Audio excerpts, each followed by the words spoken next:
Howdy folks. It's been a little while since we last saw each other. I've been quite preoccupied for the last couple weeks with moving into a new house, and then I was out of town visiting family, so it's just been a little bit chaotic. So this week I thought that it would be a good idea to take a break from that, escape out into the forest, and cook a delicious, comforting meal. So that's what we're gonna be doing today, because everybody needs a little bit of time in the forest, especially with good food. Also, I got a haircut. Really short in preparation for summer. What do you guys think? I probably have hat hair, so don't answer that. It is freaking dark in here, even though it's the middle of the day, so we're just gonna fire on the lights so we could see.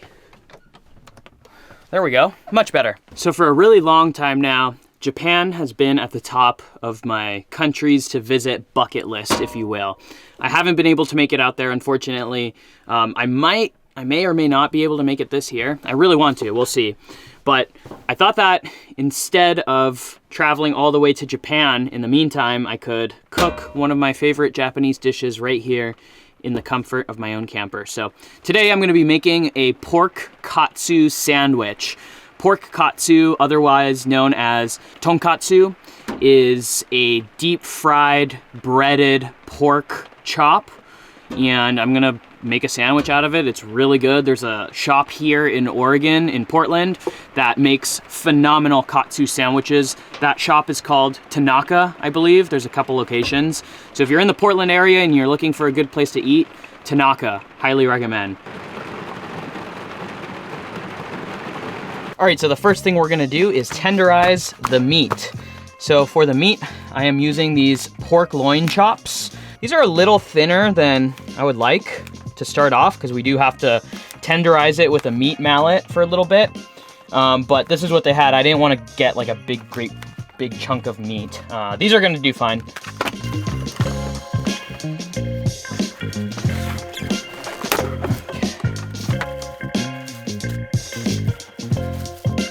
Now we're gonna take this meat mallet and just get that nice and flattened out a little bit.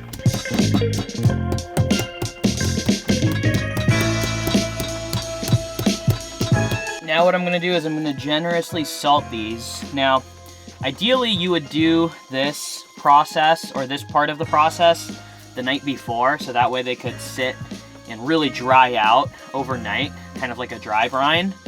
But I didn't do it overnight, obviously, because I wanted to be able to do it with you guys. So you don't hold back, you put a lot of salt, because we're just basically, like I said, we're dry brining this. So no holding back here. Just gonna get these nice and salted up. And since we can't leave it overnight, I am gonna just leave it in the fridge to chill out for a little bit, and that way, at least it could dry out the pork a little bit, you know?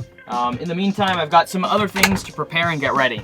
All right, so next I'm gonna be preparing the only topping that I'm gonna be adding to the sandwiches, and that is a very simple little slaw. I'm gonna do some extremely, as thin as I can get it, just like some very thinly sliced cabbage.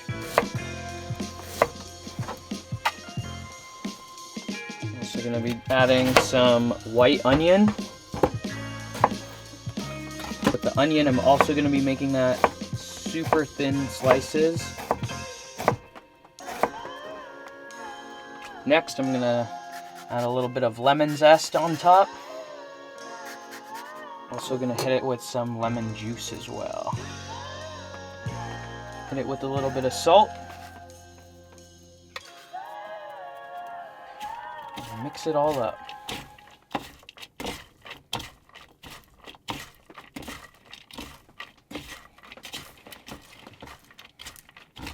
Of course, I gotta do a little bit of a taste test just to make sure it's good and not poisoned, you know?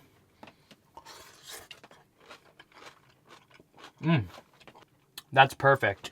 All right, so as I previously mentioned, this is gonna be a deep fried breaded pork. So in order to bread it, I'm gonna prepare my little breading station here. I've got 3 baking sheets. Now in the first baking sheet over here, I'm just gonna be using some all-purpose flour, of course. Okay, in the second little station here, I'm just gonna add a couple eggs. I'm also gonna add just a little splash of water to that as well. I'm just gonna get that all nice and whisked up.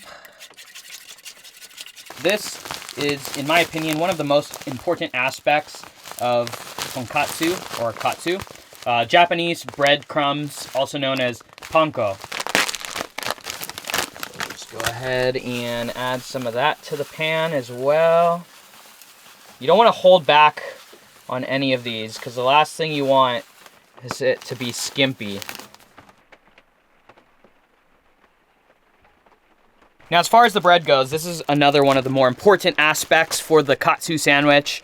This right here is a nice Asian milk bread. I don't know if it's Japanese or not, but it's a milk bread. And if you go to a restaurant and you order a katsu sandwich, I would say 9 out of 10 times, probably 10 out of 10 times, it's always gonna come on milk bread. Now what I'm gonna do is I'm gonna start getting our oil nice and hot. I'm just gonna be using 100% pure vegetable oil to do my deep frying. And we're not gonna skimp out this time. Last time I deep fried something on this channel, I did not use enough oil, and it really came back to bite me in the ass because the fish was sticking to the pan, and I also just didn't get it hot enough, I think. So this time, I'm using the entire jug to make sure we have plenty of oil. And I realized that I don't have my thermometer, my food thermometer. So ideally, you want to get your deep frying oil for tonkatsu to about 350 to 360 degrees. But since I don't have a thermometer, I'm just gonna get it ripping hot and probably leave the pork in there for a little bit less time because I'd rather have it hotter than not, you know? I don't wanna undercook it.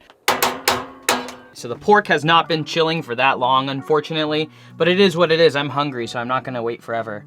All right, we're just gonna get this nice and coated with flour there. Okay, shake off the excess. Now we're gonna move over here to the egg batter, or the egg wash. Again, making sure that everything is nice and evenly coated. And once again, letting that excess drip off. And then finally, the panko. It's really important with tonkatsu to really make sure that you're getting all of your corners as crusted with the panko as you can. You want it to be basically entirely coated with panko, if possible.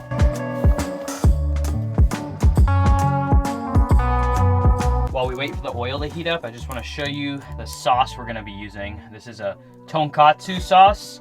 Apparently the Bulldog brand is a very legit brand, so I was happy to be able to find this at the local Asian grocery store. Now apparently, word on the street is that in Japan, tonkatsu sauce is kind of like ketchup in the sense that nobody actually really goes out of their way to make it from scratch. It's kind of just something that you could buy at the store that's just as good as something that you make from scratch. So it's not worth all of the effort and getting all the different ingredients. Otherwise, I considered making this from scratch, and then I discovered that information. So I was like, all right, well, store-bought it is. In addition to the tonkatsu sauce we're gonna be putting on the actual pork cutlets, I'm gonna be using some Dijon mustard on the actual sandwich or the bread slices. Now, this is a coarse ground Dijon mustard. Something tells me that's not the traditional way, but it's what I had in the fridge and I wasn't gonna buy an extra ingredient just to have smooth Dijon. I've actually heard mixed things about the crust, whether you leave it on or remove it.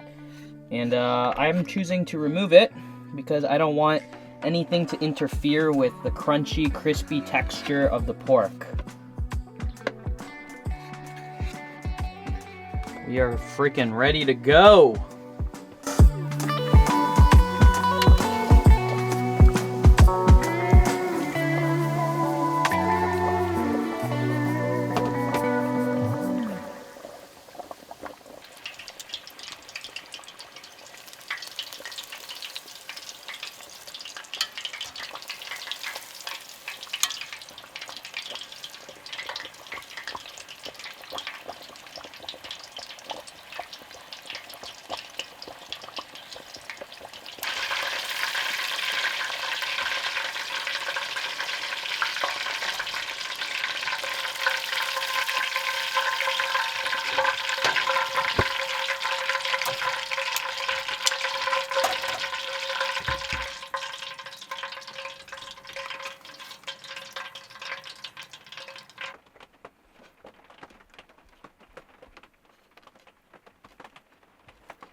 I really need to make sure this pork is cooked through since I didn't have a thermometer. I'm just gonna go ahead and cut one of these guys right in half. Let's see, let me envision how this is gonna be on the sandwich. That way I could cut it with the orientation of the sandwich.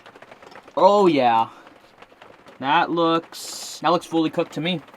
We're good to go. Take my tonkatsu sauce and just drizzle it all over these guys.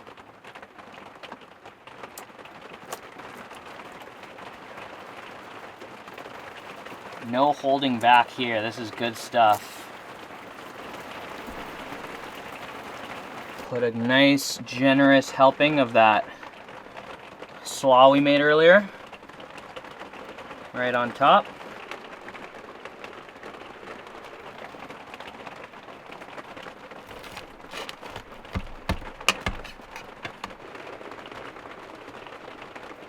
That looks so tasty, guys. My goodness. I probably didn't actually need to make two, but we'll see how it goes after this. This is actually a pretty large sandwich. To go with this traditional Japanese delight, I'm also going to be having this. It's a Kyoto IPA, an IPA from Kyoto in Japan, which is awesome. I've never had an IPA. I've never had a beer other than actually I've had Japanese beers. I take that comment back. But I've never had a Japanese IPA, let alone a Kyoto IPA. They had this at the local Asian market where I got all my ingredients, and I saw it and I was like, a Kyoto IPA, I gotta try that. This thing was an expensive beer. This was $10 for this single bottle, so it better be good. Kyoto IPA. Cheers.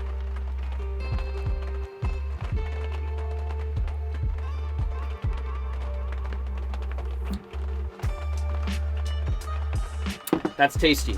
It's really tasty, but would I spend $10 on another one? Probably not. But you gotta try it at least once, right? Anyways, now for the main attraction. Oh, pork katsu sandwich cooked right here in the comfortable camper. And it is freaking dumping rain outside right now. I was originally thinking I was gonna sit outside and enjoy the food, but as you guys probably heard, it is literally like pouring down rain on and off. So here goes nothing.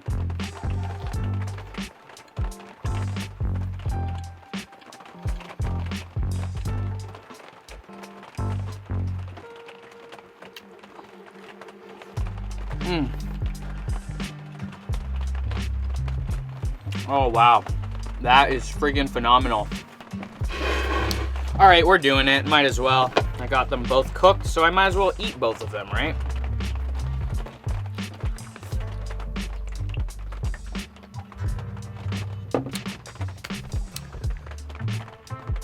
That's all I gotta say. Those were so freaking good.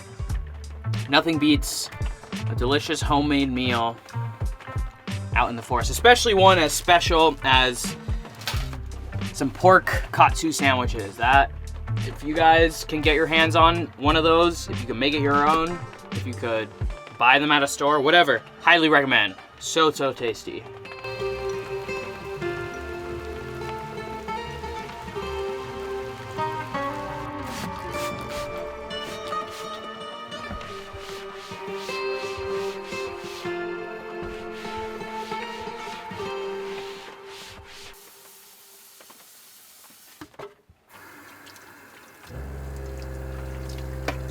All right, here goes everything.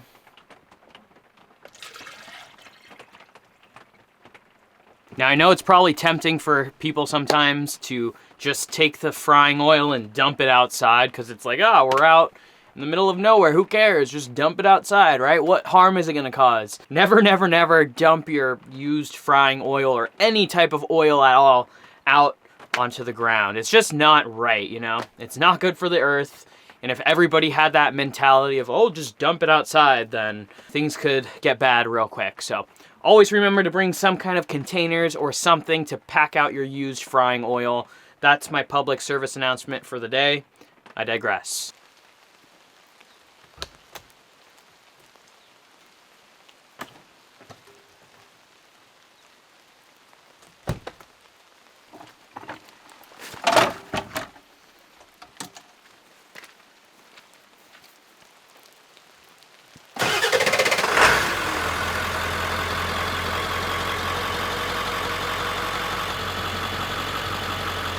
All right, folks, that's a wrap for this one. I know that this was pretty short, but not to worry, we'll be back to camping next week. I have a pretty fun trip planned. Until then, thank you guys like always for watching. You guys go out there, go on some adventures of your own, live life, beat the status quo, y'all know the drill.